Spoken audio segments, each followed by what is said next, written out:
Olá, muito boa noite para todo mundo. Desviando o gado do emaranhado de cipós e plantas arranhadeiras, a comitiva pioneira do Terra Viva DBO na TV seguiu para achar a estrada boiadeira pela caneleira velha que sobressaía por riba da mataria.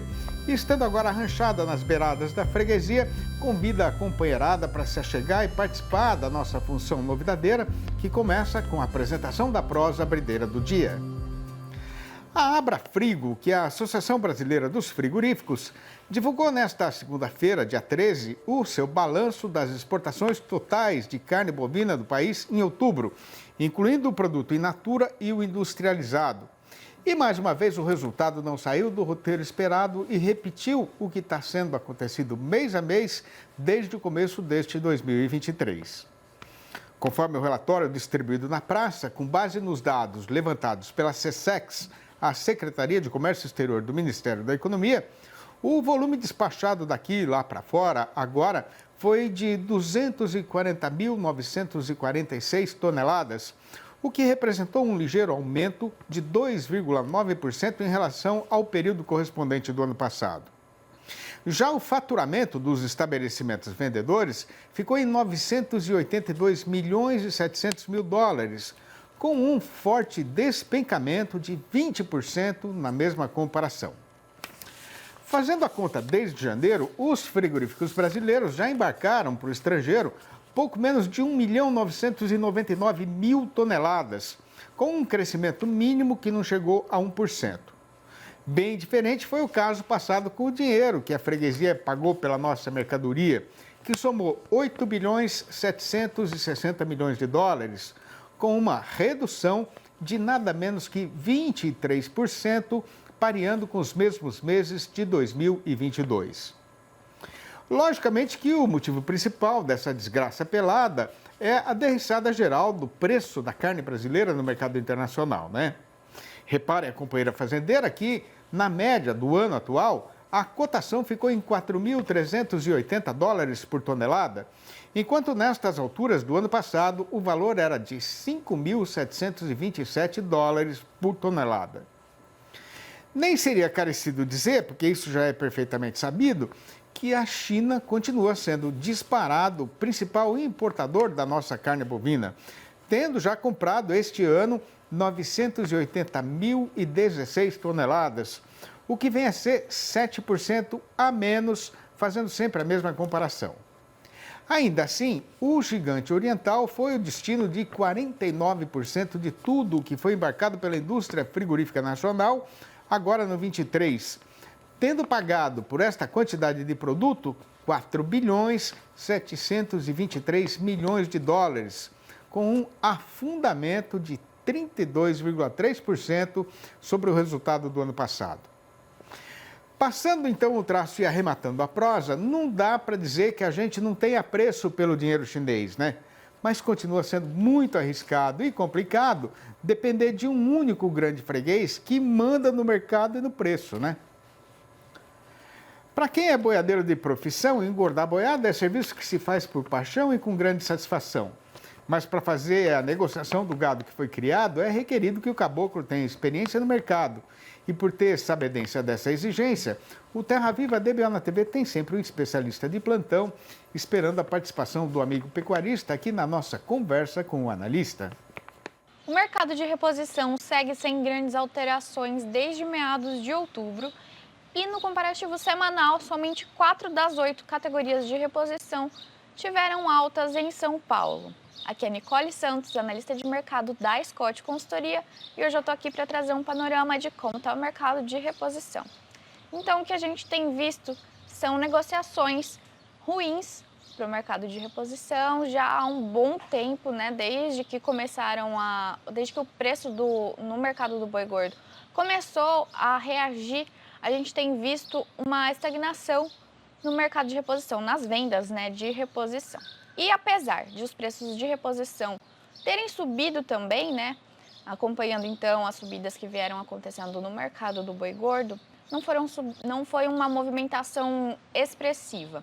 E a gente tem visto então um cenário para a reposição, para as categorias de reposição mais próximo da estabilidade. Então, no comparativo semanal em São Paulo, a gente viu somente o preço do boi magro e do garrote tendo variações positivas de 0,8% e 0,2%, respectivamente. Já para os bezerros de desmama e de ano, as cotações ficaram estáveis na semana. Para as fêmeas, no entanto, as variações foram melhores, com destaque às bezerras de desmama e de ano, contrapondo então o cenário que a gente viu para os machos. Então, essas variações foram de 6,9% e 6,3%, respectivamente. Já para a novilha e para a vaca boiadeira, houve queda de 3,4% e 3,1% nas cotações, também na comparação semanal. Com os efeitos, então, que a gente tem visto com relação ao El Niño, que tem trazido bons volumes de chuva aqui no Centro-Sul, boa parte do Centro-Sul, principalmente no sul do país, mas em São Paulo, Paraná, Minas, Mato Grosso do Sul, a gente tem visto bons volumes de chuva, as condições das pastagens elas já estão melhorando. E o que a gente espera, então, é que os pastos, até pelo menos o final de dezembro, início de janeiro, estejam em boas condições para se manter bovinos aí a pasto.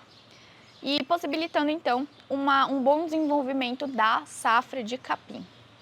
E os preços das categorias de reposição, eles devem continuar acompanhando as variações que vêm ocorrendo, no mercado do boi gordo.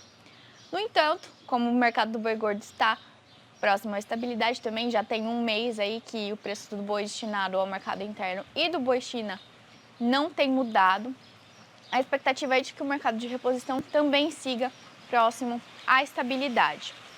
E também a demanda pelos bovinos de reposição, ela deve seguir influenciando, nessa questão. Só gostaria de deixar um lembrete com relação ao produtor que ainda não fez o investimento em bovinos de reposição. Esse ainda é um bom momento para se investir, porque os preços, apesar de estarem um pouquinho mais altos do que a gente viu aí entre agosto e setembro, eles ainda estão baixos e esse é um bom momento para se investir nas categorias de reposição, para repor aí o rebanho, pensando então na virada de ciclo, na virada de fase do ciclo pecuário, que deve acontecer aí por volta de finalzinho de 2024 e 2025, e os preços devem estar melhores, fazendo então com que seja esse momento agora que a gente está um bom momento para se investir, pensando lá na frente. Eu espero vocês no próximo vídeo. Até mais! Nem faz muito tempo que a comitiva está na estrada, mas o melhor é fazer logo a nossa primeira parada antes que a boiada fique cansada. É um minutinho só e a gente já volta, aguarde. Conforme a gente já tinha falado aqui, disso os companheiros e companheiras fazendeiros brasileiros já estão devidamente saberizados, o preço do leite pago ao produtor continua largado na descida da ribanceira, tendo caído no mês passado pela quinta vez seguida. Ao mesmo tempo, o custo de produção, que vinha apresentando um ligeiro amansamento, agora já está embicado de novo na subida da ribanceira, apertando mais ainda a já raquítica e desmilinguida lucratividade da atividade leiteira. Pois então, sendo questão de urgente precisão adquirir informação de qualidade a respeito do rumo que está sendo tomado pelo carretão no eito, a gente convidou para a nossa entrevista do dia o engenheiro agrônomo Walter Galan, sócio-diretor do Milk Point Mercado, que vai participar do programa falando ao vivo pelo computador, diretamente de Piracicaba, aqui no interior paulista. Boa noite, Walter. Muito obrigado mais uma vez pela sua disposição e prontidão para ajudar a gente a entender aí os enleios e devorteios do mercado. Seja muito bem-vindo, como sempre, aqui no nosso arranchamento eletrônico e internetico. Boa noite, Sidney. Boa noite a todos. Muitos devorteios, hein, Sidney? Tá emocionante o mercado esse ano, viu? Pois é, Vamos discutir um pouco esse conceito de emocionante seu aí, O problema é o seguinte, Walter, o valor pago ao produtor em outubro pelo leite entregue na usina em setembro, registrou uma queda de 9% em relação ao pagamento anterior, Um baita tombo do mês para o outro, não é não, Walter? Muita coisa, não é? Foram 20 centavos, é uma pancada muito grande, É um ano que começou com preços elevados, o produtor animado, e como você mencionou aí, 5 meses de queda consecutiva, o preço beirando os R$2 por litro, de fato é algo bastante crítico para o produtor de leite. Fazendo então aí a conta dos últimos 12 meses, Walter, de quanto que é a queda acumulada até agora? São 24% de queda nos 12 meses. Se a gente pegar o pico de preços desse ano, que foi R$ 2,90 lá em maio, são 85 centavos de queda, 29%, quase 30% de queda de maio até agora. Então é muita coisa, bastante coisa. Realmente, como você falou, é uma paulada, né? Agora, qual que é o motivo dessa derriçada geral, hein, Walter? Como eu falei, né, Sidney, no primeiro semestre a gente teve preços muito altos, importação entrando muito forte, com pouca demanda. Então, pouca demanda com muito volume de leite, principalmente de importações, houve um ajuste de preços que está aí no seu 5º mês consecutivo, né? Então, é um problema de demanda com excesso de leite vindo principalmente das importações. Ô Walter, agora outra coisa que está merecendo aí justa preocupação da parte do companheiro produtor de leite, né? É a retomada, né, da alta do seu custo de produção. O que está acontecendo nesse terreiro, hein, Walter? Em outubro, o índice de custos de produção da Embrapa foi de 0,3% pelo segundo mês consecutivo. A Embrapa aponta principalmente concentrado e volumoso como os principais itens de custo. O milho subiu o preço nos 2 últimos meses, então, de fato, o produtor tem que ficar de olho, porque além de estar perdendo no preço, ele está começando a ter um cenário um pouco pior no custo também. Agora, com o aumento do custo e queda no valor do produto, como é que está hoje a margem do pecuarista brasileiro, hein? O ano foi um ano diferente, né? Como eu falei, no primeiro semestre, preços bons, margens boas, e no segundo semestre, aquele nosso indicador receita menos custo da alimentação, em outubro, está 23% abaixo do que foi o ano passado e já está abaixo da média histórica. Então, são 2 semestres totalmente diferentes em termos de rentabilidade, sendo que o segundo semestre, que é o que a gente está vivendo ainda, a perspectiva é de uma rentabilidade bem pior para o produtor de leite. Bom, Walter, agora com o carretão andando nessa direção, né? O que é que está acontecendo com o recebimento de leite pela indústria laticínista brasileira? O IBGE soltou agora a prévia da variação da produção no terceiro trimestre, foi 0,8%, a gente estava esperando um número bem próximo disso. Então, é uma produção que praticamente não está crescendo em função desse cenário aí de preços baixando, um cenário ruim para o produtor de leite nesse segundo semestre. Ô Walter, você falou da importação, né? Como é que está hoje a situação das importações de leite derivados pelos laticínios e pelos distribuidores brasileiros? Um pouquinho diferente do que estava no começo do ano, né? Ela está caindo um pouco, outubro deu um repique, né, de subida, mas agora novembro, acabei de consultar os dados aqui, está caindo em novembro 3% em relação a outubro, né? Deve cair um pouco mais na nossa visão novembro e dezembro, em função aí dessa queda de preços de leite ao produtor. Se a gente pode dizer que ela traz alguma coisa de bom, a importação fica menos competitiva, então a tendência é que caia a importação. Ô Walter, outro dia até a gente andou falando aqui, né, com base no boletim de vocês aí, no último leilão do leite, de leite e derivados da GDT, a Global Dairy Trade, que influencia aí o setor no mundo inteiro, né, o preço médio dos produtos negociados mudou de rumo e registrou uma ligeira queda. Isso vai mudar alguma coisa aqui no nosso mercado brasileiro? A gente vê essa queda do último leilão como um pouco de especulação, Sidney.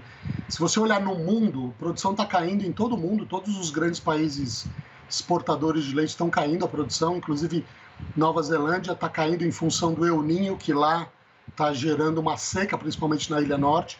Então a produção no mundo está caindo e a demanda, de alguma forma, está sinalizando alguma recuperação. Eu acho, a nossa avaliação é que essa queda no último leilão foi mais especulação do que propriamente uma virada de tendência aí que vai continuar para frente.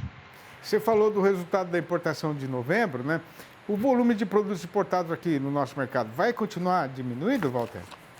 Sim, o cenário, a gente enxerga que é um cenário de queda na importação, porque os preços internacionais mais altos reduzem a competitividade da importação e, além disso, o Mercosul já embicou o carretão para baixo em relação à produção. A safra do Uruguai e da Argentina já ficou para trás. Então, eles têm cada vez menos leite disponível para exportar para a gente. Então, o que é uma boa notícia também. Agora, a recente queda nos preços do leite e dos derivados aqui no nosso comércio varejista pode ajudar a melhorar a situação do produtor brasileiro na medida em que incentiva talvez aí uma retomada do consumo? Já está ajudando. A gente já sabe de dados que consumo que começou com um crescimento negativo no começo do ano está se recuperando. Os preços, se a gente olhar o preço do leite UHT, agora na primeira prévia de novembro, ele é 12% abaixo do que foi em novembro do ano passado. Para a gente ter uma referência, ele começou em janeiro 27% acima. Então a gente começou o ano 27% acima do ano passado e em novembro está 12% abaixo. E a mussarela, que é um outro produto bastante importante, começou o ano 24% acima e em novembro, a primeira prévia, 11% abaixo. Então, esses valores abaixo do que foi essa deflação em novembro dos lácteos, isso certamente vai ajudar a recuperar consumo. Muito bom. Bom, vamos tentar ser mais otimista em relação ao futuro, né? E torcer para que a situação mude, o vento mude de lado aí. Ô, Walter, queria agradecer mais uma vez aí a sua disposição sempre de poder ajudar a gente aí, né? No entendimento do mercado. E um abração para você, bom feriado e dá um abraço para toda a turma boa aí do Milk Point. Até a próxima. Muito obrigado, Sidney. Obrigado a todos. Bom feriado e um grande abraço. Até. Depois dessa curva, a boiada vai ter de enfrentar a subida da estrada e, para garantir que ela será vencida sem sacrificar demais os homens e os animais, a gente vai fazer aqui mais uma rápida parada para voltar a marchar logo em seguida. E o trecho derradeiro da empreitada será aproveitado para discutir com os companheiros e companheiras fazendeiros o caso que foi passado com o boi gordo, que tem hoje a seguinte manchete anunciadeira. O feriado não vai ser emendado, mas assim mesmo já ajudou a aumentar o movimento no mercado. E o resultado é que a nossa Praça Boiadeira fechou a terça-feira ligeiramente embicada na subida da ribanceira. É já que o Terra Viva DBO na TV vai voltar. Aguarde. Com um olho no relógio e outro na estrada, a gente segue com a empreitada, entrando já sem mais arrodeios nem deborteios, no assunto do andamento da negociação do boi gordo e da sua cotação no mercado.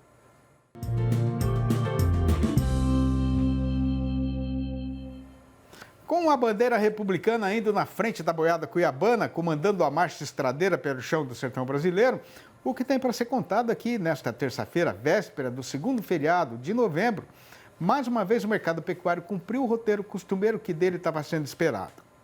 Com o calendário estando nas horas derradeiras da metade abrideira do mês, mas com o trabalhador tendo ainda na algibeira uns trocados sobrados do último salário, o movimento no balcão do açougue teve um ligeiro aumento, ficando então garantida que vai ter reunião da família na roda da churrasqueira. De qualquer maneira, a gente tem a obrigação de não deixar ninguém criar muita ilusão a respeito do rumo que será tomado pelo carretão no eito daqui para frente, porque a cotação não vai despencar na descida da ladeira, mas também não vai desembestar na subida da ribanceira. E o mais certo é apostar que a nossa Praça Boiadeira vai seguir numa toada mais compassada. A parte principal da explicação é que, mesmo com o encurtamento do tamanho do rebanho fechado na segunda rodada do confinamento, neste momento não está faltando gado terminado para o abastecimento do mercado. Por outro lado, também é o caso de fazer aqui a recordação de que agora já não demora mais quase nada para sair o pagamento da primeira parcela do 13º ordenado para os empregados devidamente registrados, né?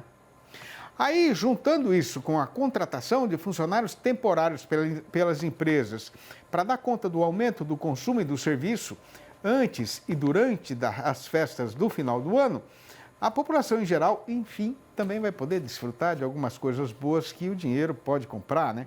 Sendo que a carne de boi vem em primeiro lugar.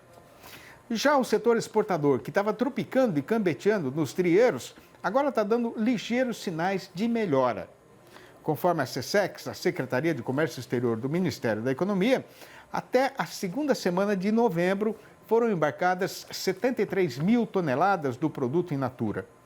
A média diária foi de 10.040 toneladas, um aumento de 40,5% em relação ao período correspondente do ano passado. Mas o preço ainda caiu para $4.600 por tonelada, ou 12% a menos na mesma comparação.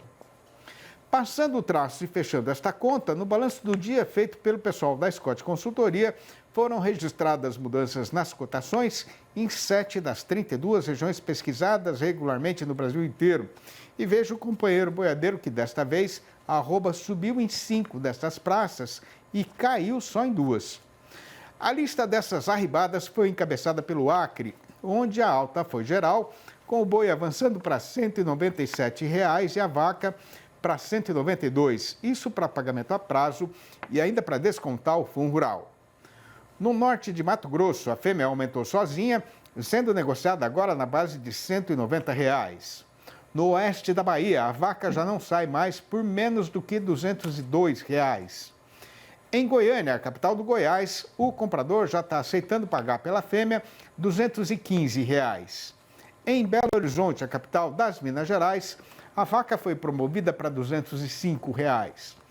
Já no norte mineiro, o boi foi rebaixado para R$ 215,00. E a mesma coisa aconteceu no sul do Tocantins, com o macho caindo igualmente para R$ 215,00. O zero e vezeiro de fazer cerca no lugar errado, Hugo Mercindo, afamado valentão nas fazendas da região, chegou na venda soltando fogo pelas ventas e todo mundo já foi saindo de perto. Ficou só o Arlindo, seu vizinho, caboclinho mirrado, sentado num banquinho lá no fundo, que não se amofinou e voltou de visa para o lugar certo. Mas a briga não demorou, porque quando o grandão gritou truco, o pequeno puxou o trabuco e, na mira do seu chimite inglês, chamou 6 e acabou de vez com a discussão. Esta e mais de 800 outras prosinhas de mesmo sentido e inspiração, que é A Nossa Vida no Sertão, estão reunidas e publicadas nos 4 livros da minha série Versinhos de Caipira, que eu fui escrevendo aí no correr desses últimos anos para servir de louvação para a verdadeira cultura sertaneja brasileira. E se o companheiro e a companheira também têm esta mesma paixão e quiserem saber como fazer para comprar um exemplar ou logo a coleção inteira, que custa menos do que 2 sacos de milho, podem ligar diretamente para mim no telefone 11 98 224 1807. Repetindo, 11 98 224 1807. Ou mandar um e-mail para sidneymastic@uol.com.br ou ainda me procurar lá no Facebook, onde eu uso o meu próprio nome mesmo, né? E tendo vencido o trecho no prazo que estava combinado, a gente vai dando por encerrado o serviço do dia, mas já deixa anunciado ao povo da freguesia que amanhã, mesmo com feriado e tudo, o Terra Viva DBO na TV estará aqui de volta nos horários de 6 horas e 8h30 da manhã e às 7h25 da noite. Um abraço para todo mundo, um ótimo feriado e até lá então.